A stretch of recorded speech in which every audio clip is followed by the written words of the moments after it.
Welcome to the Zaleski Sports Show. I'm your host, Rachel Zaleski, and today we will unveil this week's Marshfield Chaparrals highlight, a quick Brewers update, and wait for it, football. It's all yours, and it's all now.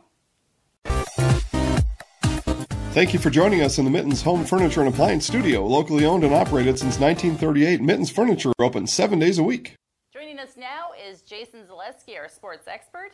So the Marshfield Chaparrals won, and this time they beat the Minocqua Wood Ducks, making their season now 16-2.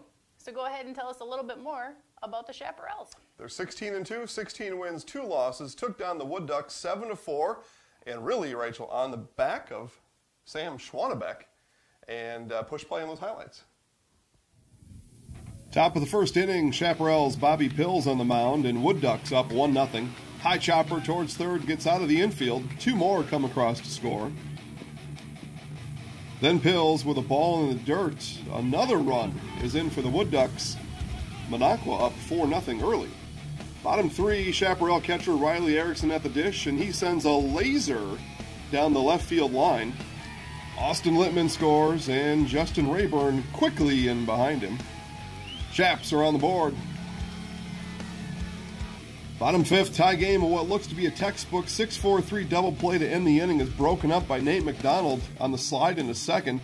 That will be important because next batter Sam Schwannebeck sends this pitch deep to left field, and with one swing of the bat, the tie is broken, and Schwannebeck gives the Chaparrals a 7-4 lead.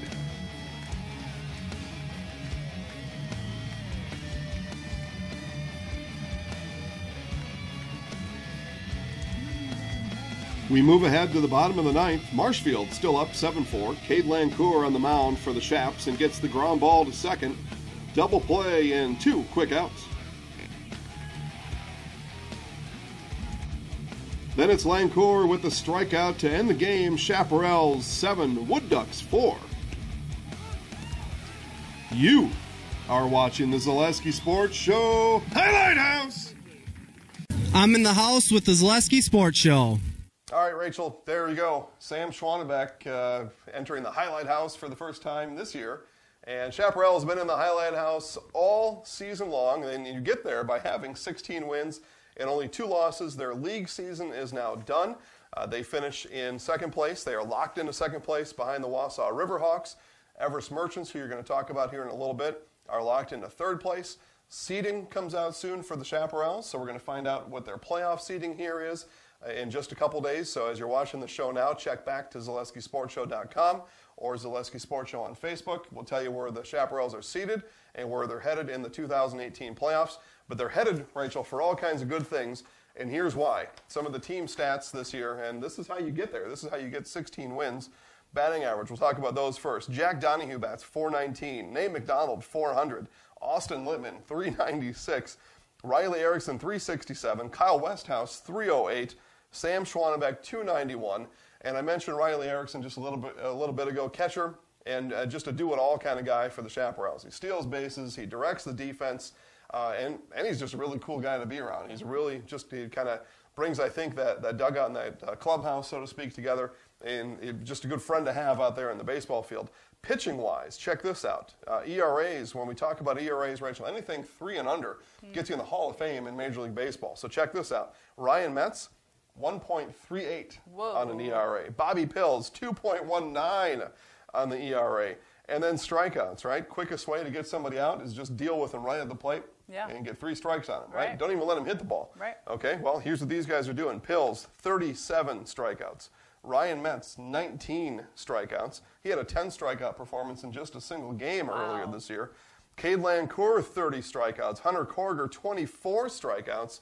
Holy man. I guess I'll just even throw in Jack Donahue. 13 strikeouts during the first part of the season when he was pitching. Now he's decided to swing the bat like a maniac. Oh, Hall of Fame. So the Chaparrals headed to the playoffs, Rachel. Those are the stats. Now, I threw the papers down intentionally because that's exactly the advice I'll give to the Chaparrals now. Forget about the stats. Forget about everything you did the regular season. Doesn't matter what your batting average is, how many strikeouts, how many whatever you had. The playoffs, when you get there, everybody's good, everybody's ready to go, and you've got to be better than you were in the regular season. And I think the Chaparrals can be. Good. I'm glad to hear it. They're having a great season. They're one of the best teams ever out there. There you go. So, Jason, quickly, give us a Brewers update. Okay, real quick. They're still in second place, headed to third. They're currently in the wild card standings on top. That'll go away soon enough. The Pittsburgh Pirates are on the come up. Some other teams are out there that are lurking, and Brewers destined for third place. All right. Well, that's a quick update. Thank you for the update on the Brewers. Yeah. So, it is now August 1st, and you know what that means. It is football time in America.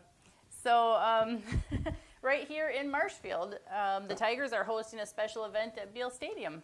Tell us a little more. Yeah, August 8th at 6 o'clock, it's Meet the Tigers. And the Tigers are going to have a scrimmage. They're going to do some other stuff too, but all fans are welcome. Come on down, meet the Tigers. They're going to do an autograph session after the scrimmage is done. What this is, Rachel, is a couple different things. One is for the new varsity players. This is kind of a run-through, a dry run, and what it is, even just going from the high school to the stadium. Because as we know, Beal Stadium on the south side of Marshfield, high school's on the other side of town. So they got to load up in a bus, even for the home games, and bus down to Beal, and then go to the locker room. So new varsity players, what's it like? What's your procedure? What's your checklist to get on the bus? And then what do you do once you get to the stadium? Here's your locker room.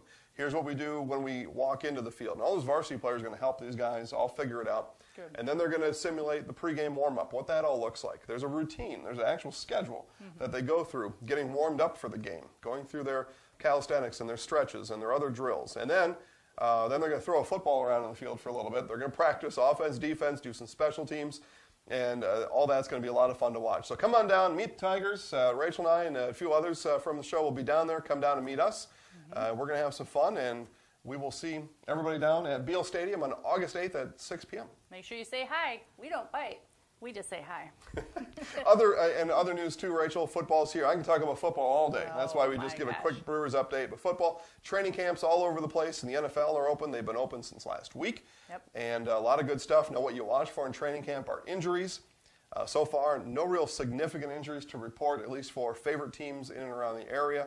But injuries are what can make or break a team, and especially in training camp, you can get off to a really bad start with some injuries. A lot of players meet the end of their NFL career with an injury in training camp because those players are on the bubble. Maybe they weren't sure if they were going to make the team, then they get hurt, and then they're out for sure. And it could be a real dagger to your NFL season if some of your key players get hurt. So far, August 1st, we're about 1 week into camp.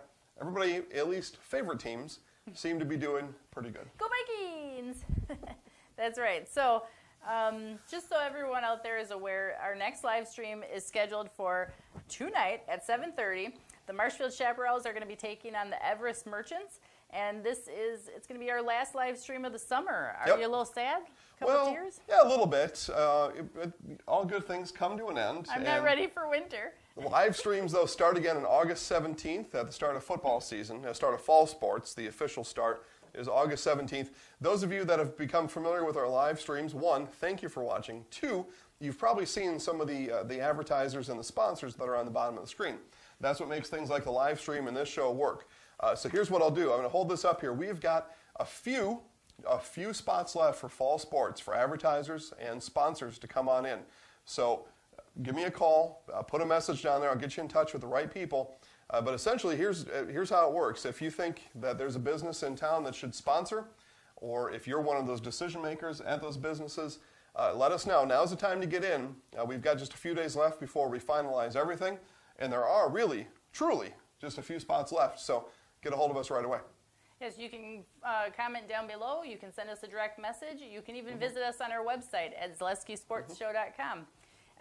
You can also go there to click on any of our live games as they're happening. Just click Live Sports to see the game or any past taped games that we've had in the past. Yeah, and highlights, all the highlights you can handle. It's an all-day feast on highlights. Yeah, out of your ears they're coming.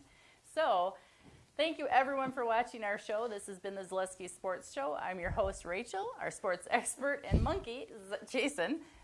Make sure that you see us, find us on Facebook at Zaleski Sports Show, or you can find us on Twitter at Zaleski Sports. Have a great rest of your week. Go Sports! Thank you for joining us in the Mittens Home Furniture and Appliance Studio. Locally owned and operated since 1938, Mittens Furniture opens 7 days a week.